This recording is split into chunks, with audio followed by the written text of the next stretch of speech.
دو بھائیوں میں جھگڑا ہو گیا، اب آپس میں ایک دوسرے کے بارے میں بڑے سخت سخت جملے کہہ رہے ہیں، یار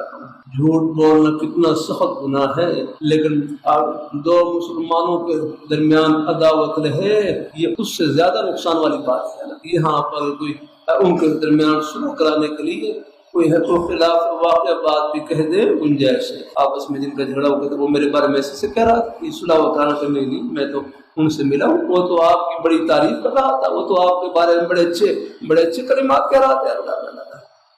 اب اتنا کہنے سے ہی ان کا دل ٹھنڈا ہو جائے گا الحمدللہ، اور دلوں میں امید ہے شاید ان کی ہے اللہ کا رنجش کو ختم فرما دے گا، لڑائی کو بھڑکا نہیں اللہ۔ ابو داؤد میں بھی ہے یہی، جیسے یہاں پر ذکر کی حدیث کا مفہوم ہے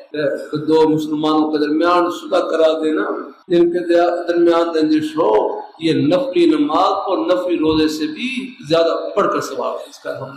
اللہ اپنی مہربانی فرمائے، کبھی کبھی اللہ تعالیٰ کی توفیق سے کر دیتا ہوں، جھگڑے کا حل جھگڑا نہیں ہے، جھگڑے کا حل جھکنا ہے، اور جو اللہ تعالیٰ کے لیے جھکتا ہے وہ جھکتا نہیں، ان کا سر اللہ عرش غالب ہے۔